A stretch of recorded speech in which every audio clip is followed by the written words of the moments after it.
Hey guys, so what I thought we would do is we would start going through a review of some of the content we've covered. Now, in this year, 2020, the AP test, the DBQ that you're going to have to do is going to cover periods 3 through 7. 3 through 7. Now, periods 1 and 2 can be used for contextualization, which is one of the things, of course, you have to do within the DBQ. But the main focus of the DBQ will be periods 3 through 7, so I thought we would start, well, with period 3. So we're just going to kind of hit the highlights with period 3. We're not going to cover every last little detail in period 3, but we're going to kind of go over the big things. And we're going to begin with, basically there are 3 key concepts with period 3. Here's the first one. It says, British attempts to assert tighter control over its North American colonies and the colonial resolve to pursue self-government led to a colonial independence movement and the Revolutionary War. So basically with this key concept we're talking about a lot of the causes of the American Revolution. And we have to get kind of a geographical lay of the land. Okay, the British colonies we talked about, our 13 colonies would be right here, going all the way from Massachusetts, in New Hampshire, all the way down to Georgia, the last of the 13 colonies. And the big topic as we begin this unit is this dispute between the French colonies through here and the British colonies right here. Specifically, the Ohio Valley was a disputed zone where overlapping claims are going to result in a war, of course, we know as the French and Indian War. And the spark came in that Ohio Valley we talked about. In fact, we mentioned in class that George Washington himself was there when this war began. Now, again, we call it the French-Indian War. It's also known as the 7 Years' War over in Europe because it's going to spread to Europe and beyond. And some historians see this as a true world war because it'll be taking place all across the world. But we're not focused on that. We're focused on the American colonies and the big things we can look at with the French-Indian War. One key point to remember would be the Albany Congress. This is going to be established in 1754, the same year that the war breaks out. 7 of the 13 colonies send delegates, and in the short run, they're there to maintain colonial unity, to keep certain Indian groups allied with the British, and to plan for this war where they're going to have to deal with the French and their French colonists. Benjamin Franklin is a guiding force of this movement. He came up with the Albany plan we talked about that you can look back at if you need to. This is his famous cartoon, Join or Die. Again, Albany Congress, that's the French-Indian War. It's a step towards greater inter-colonial unity. And as I said a moment ago, some long-term goals is to create that greater sense of colonial unity and to provide for some defense against the French in this war. So the war comes and goes. We're not going to talk about battles. In fact, we're focused more just on the effects. So before the war, you had a huge French Empire, a huge British Empire. After the war is over, all of those French colonies have been taken. The British are now dominant all the way out basically to the Mississippi River.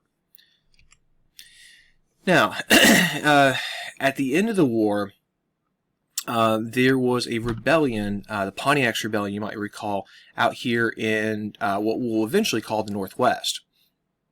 And the British were certainly fearful of another Indian revolt.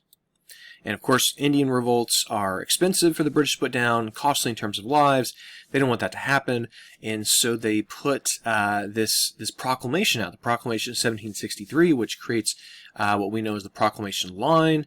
And basically, this was the no-go zone, right? The colonists were not allowed to move west over this line to basically try to calm down the frontier and prevent a future rebellion. And of course, American colonists are not going to necessarily listen to this. Many colonists are still going to go across the Appalachians and settle in the West. Another big story coming out of the French-Indian War would be the British debt, which is extreme. So you can see the British debt had been sort of climbing throughout the 18th century, and then it spikes with the 7 Years' War. And the British have to do something with that debt. Now, one attempt to try to pay down that debt would be the famous Stamp Act. So this is going to raise money in the American colonies. Basically, there will be revenue stamps that have to be purchased for certain documents and for certain other pieces of paper basically to be like legal. You had to buy the revenue stamp. This obviously did not appeal to the American colonists because they saw this as a violation of their natural rights. They saw this as taxation without representation because there was no American voting representation in Parliament, the legislature that passed this Stamp Act. And this is going to lead to the Stamp Act Congress, to non-importation agreements among the American colonists where we're not going to buy stuff from the British, we're going to make our own clothing and so forth. This is going to lead to the development of the Sons of Liberty with Samuel Adams up in New England. And there's such an uproar with tarring and feathering of revenue collectors and so forth that this law will be repealed. So the Stamp Act comes and goes. And there's certainly a sense that the mother country and their offspring, that is to say the American colonies, are at odds. And as we continue into the 1770s, we see a real increased militancy among American colonists and the British responses. We saw British soldiers deployed to Boston, which resulted in the Boston Massacre in 1770. We see American colonists joining these things called committees of correspondence, where basically they'll send letters throughout the colonies to kind of keep that patriot movement going, to keep anti-British sentiment alive. And then this is going to culminate in the Boston Tea Party of 1773, in which Americans are going to go aboard British ships and destroy lots and lots and lots of valuable British tea in Boston Harbor.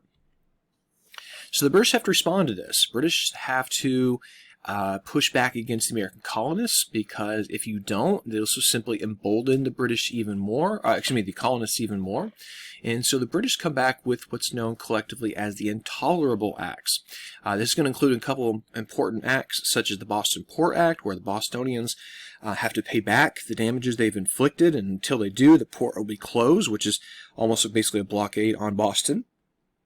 There's this thing called the Quartering Act, where British soldiers could be housed in private homes. And then there's the Quebec Act, which would, in theory, extend the Quebec province all the way down to the Ohio River.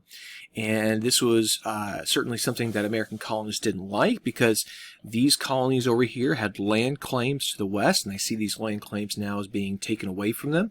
They also feared the growing French and also Catholic influence of a growing Quebec. So you put all three things together and you've got some real tension growing between the colonists and the mother country. In 1774, the First Continental Congress is going to meet. They agree to join this thing called the Association. An association will be basically a union of the colonies to pursue a total boycott of British goods. We're not going to buy anything from them. We're not going to consume their products. We're going to cut them off. And this is a big deal, because if you recall, mercantilism only works if the colonies are providing the raw materials and also purchasing the finished goods from the mother country. So we are really striking the British hard at the core reason for them to even have colonies. What's important to note, though, this is 1775. This is, barely a year before bloodshed is going to break out, but there's still no calls for independence in 1774. We're certainly, American colonists are looking more for protection of their rights and respect of their rights. They're not looking for full-fledged independence. At least that's the majority opinion. There certainly were some who were pushing for that, but they were in the minority, and they were seen as pretty radical. Bloodshed finally does break out in April of 1775 when the British marched to Lexington and Concord, which were two villages, towns west of Boston. There they were met with gunfire from the American colonists. A shot heard around the world, right? This is the first actual gunplay between the British and the American colonists. A couple months later, in June of 1775, there's a huge battle in Boston called the Battle of Bunker Hill, which actually took place on Breed's Hill. But the British are eventually successful in pushing the Americans off their defensive positions, but they took a tremendous toll. The Battle of Bunker Hill, one of the bloodiest battles of the entire war.